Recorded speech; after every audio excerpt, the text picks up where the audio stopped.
पांडव सोच रहे थे कि जब श्री कृष्ण हमारे साथ है तो हमारी युद्ध में विजय होने से कोई नहीं रोक सकता। लेकिन श्री कृष्ण को पता था कि यदि उस महारथी मायावी ने इस युद्ध में भाग ले लिया तो इस युद्ध में पांडवों की पराजय होनी तय है, क्योंकि उस योद्धा को मिले वरदान के कारण उसे धरती का कोई भी योद्धा नहीं हरा सकता था। वह अकेला ही इस युद्ध को जीतने में समर्थ था। यह श्री कृष्ण के लिए एक बड़ी दुविधा थी। हम बात कर रहे हैं बर्बरीक की, जिसकी शक्ति सभी महाभारत के योद्धाओं से अधिक थी। कुछ कहानियां यह बताती है कि पिछले जन्म में बर्बरीक सूर्यवर्चा नामक यक्ष थे, जिनका पूर्व जन्म एक मानव के रूप में हुआ। बर्बरीक भीमसेन और हिडिंबा के पोते और घटोत्कच तथा मोरवी के पुत्र थे। भगवान श्री कृष्ण बर्बरीक के गुरु थे। बर्बरीक भगवान शिव के परम भक्त बताए जाते हैं। बर्बरीक, जिन्हें खाटू श्याम के नाम से आज वर्तमान समय में जाना जाता है, महाभारत में उनका जिक्र काफी कम देखने को मिलता है। वे घटोत्कच और मोरवी के सबसे बड़े पुत्र थे। उनके अन्य दो भाई थे, जिनका नाम अंजन पर्व और मेघवर्ण था। बर्बरीक को उनकी माता मोरवी ने यही बात सिखाई थी कि सदा पराजित पक्ष की तरफ से उन्हें युद्ध करना है, अर्थात हारे हुए व्यक्ति का उनको साथ देना है। वे इसी सिद्धांत पर रहते थे। स्कंद पुराण के महेश्वर खंड कुमारिका खंड में घटोत्कच विवाह और उनके पुत्र बर्बरीक के बारे में विस्तार से बताया गया है, लेकिन बर्बरीक के बारे में अन्य किसी पुराण में जानकारी देखने को हमें नहीं मिलती। एक बार घटोत्कच बर्बरीक को भगवान श्री कृष्ण के पास लेके जाते हैं। जब बालक को लेकर महाबली घटोत्कच भगवान श्री कृष्ण के समक्ष जाते हैं तो श्री कृष्ण ने बर्बरीक को आशीर्वाद दिया।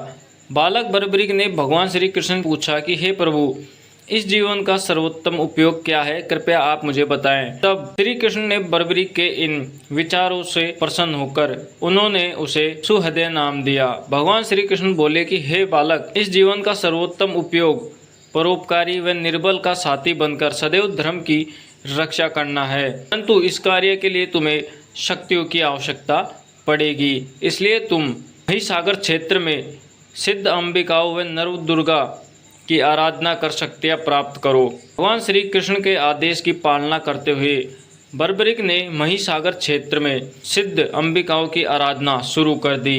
बर्बरीक की आराधना से प्रसन्न होकर भगवती जगदम्बा ने वीर बर्बरीक को 3 बाण दिए और कई अन्य शक्तियां प्रदान की। दिव्य बाणों से तीनों लोकों में विजय प्राप्त की जा सके, ऐसे अम्बा ने उन्हें 3 बाण दिए, जिनके द्वारा वह अत्यधिक शक्तिशाली हो गया।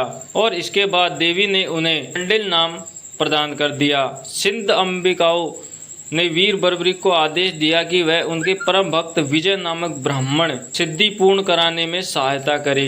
बर्बरीक की सुरक्षा में विजय ने यज्ञ का आरंभ किया। बर्बरीक ने उस सिद्ध यज्ञ में विघ्न डाले गए पिंगल, रेपलेंद्र, दुहद्रोहा तथा 9 कोटि मांसभक्षी पलासी राक्षसों का अंत कर उस यज्ञ को पूरा करवाया।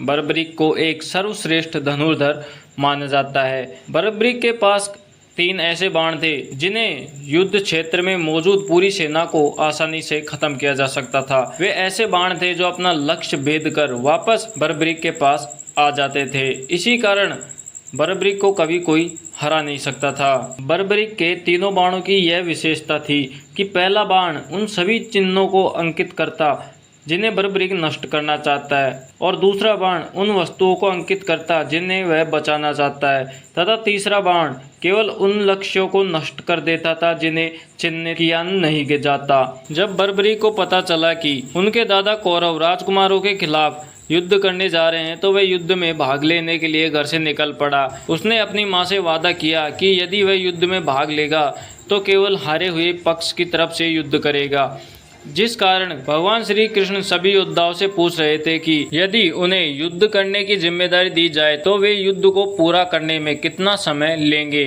तब पितामह भीष्म बोले कि वह 20 दिन में इस युद्ध को समाप्त कर देंगे। वहीं कर्ण ने कहा कि इसमें 24 दिन लग जाएंगे। द्रोणाचार्य ने 25 दिन बताए। अर्जुन ने कहा कि उन्हें युद्ध खत्म करने में 28 दिन लगेंगे। तब भगवान श्री कृष्ण ने बर्बरीक से पूछा तो बर्बरीक ने जवाब दिया कि वह सिर्फ जितना समय 3 बाणों के संधान में लगता है उतने ही समय में इस युद्ध को खत्म कर देंगे। ऐसा जवाब सुनकर सभी लोग चौंक गए, परंतु भगवान श्री कृष्ण को बर्बरीक की शक्ति के बारे में अंदाजा था। वे जानते थे कि बर्बरीक कितना अधिक शक्तिशाली है।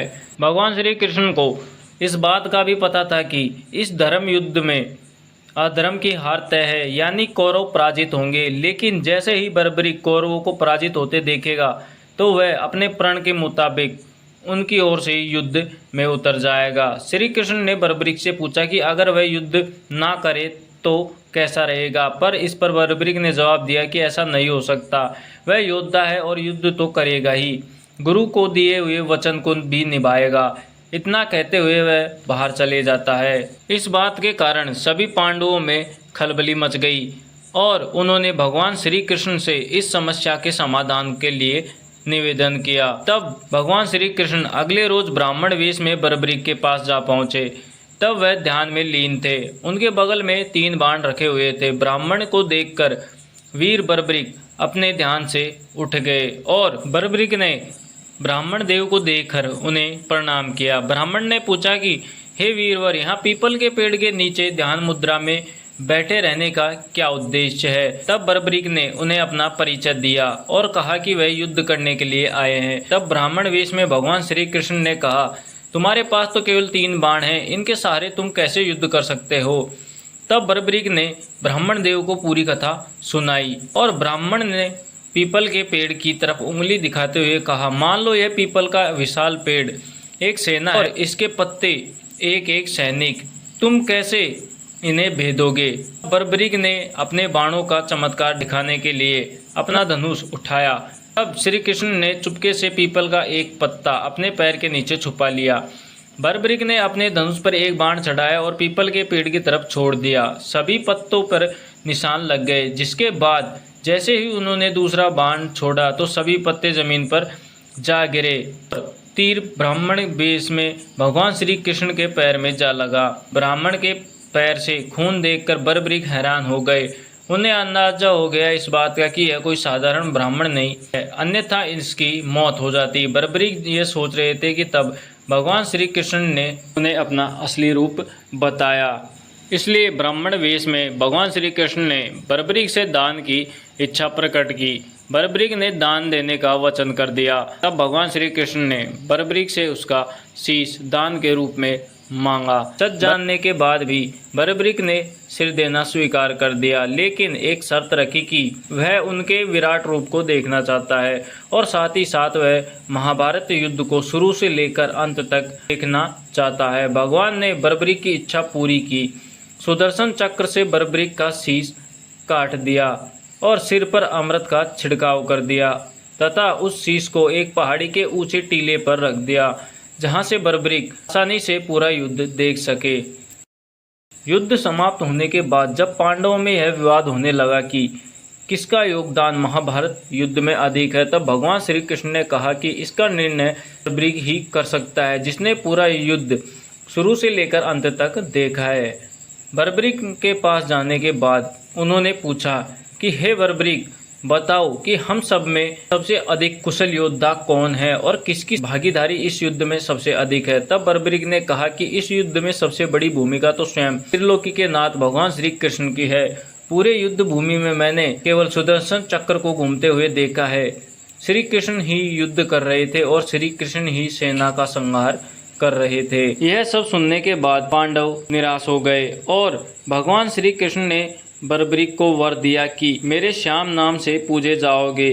खाटू नामक ग्राम में प्रकट होने के कारण खाटू श्याम के नाम से प्रसिद्धि पाओगे और मेरी सभी 16 कलाएं तुम्हारे शीश में स्थापित होगी तथा तुम मेरे ही प्रतिरूप बनकर पूजे जाओगे।